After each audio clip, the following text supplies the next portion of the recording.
This is television for the Isles of Scilly, brought to you with Worldwide Financial Planning, Truro and Penwith College, and the Scilly Lottery. From Radio Scilly, this is ScillyTV.com.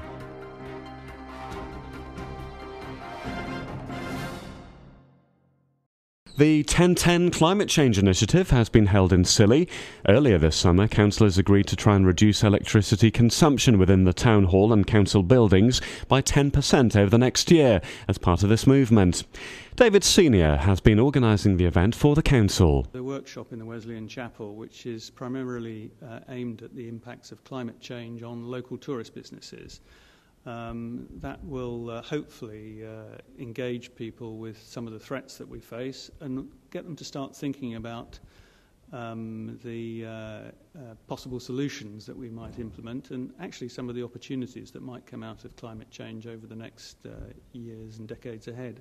David says it can be lucrative using solar power to generate your own supply. There's also some opportunities, of course, because of the government feed-in tariffs. And these give us an opportunity as a business to actually get some income from putting up things like, for example, photovoltaic panels and other potential technologies like heat pumps and so on, which hopefully in the next year the government will be launching some new incentives for that area. Well, youngsters from the Five Islands School Environmental Group, the Green Team, have got involved. They've been showing how their new plastic recycler machine works. The helicopter firm, British International Helicopters, donated around £10,000 for the kit. Maria Wilby's demonstrated how you can make pellets from old plastic items like milk bottles. So this is plastic shredder. It can shred pretty much any type of plastic, but at the moment we're asking for people to give us milk bottles and any 2 HDP bottles, and you literally just pop them in, and at the bottom there is a hopper, and out the bottom comes lots and lots of granules. The lids can also be recycled, and then the end product is down here. I'll show you in a second when it's gone through. It comes out the bottom.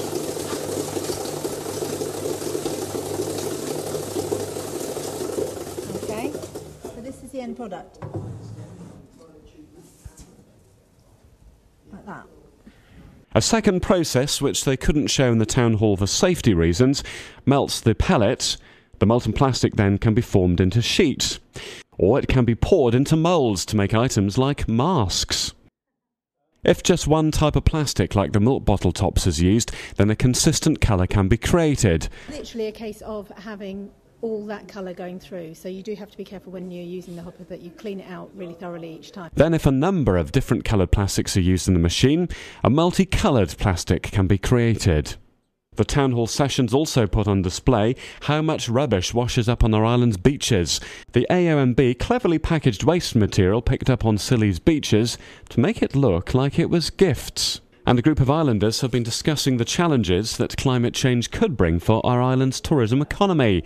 Becca Eastman of Climate Southwest put on a session and said the group acknowledged that in the future, due to climate change, Scilly's weather patterns are going to change. We've been talking about what climate change might bring to the Isles of Scilly.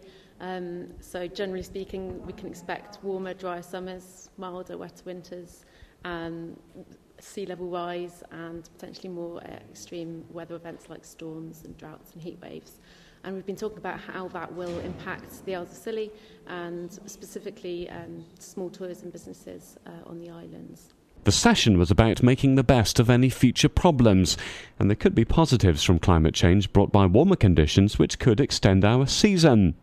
Practical measures like encouraging all new properties to have higher electrical sockets and removable storm boards like those in the slip-in could deal with flooding in the future.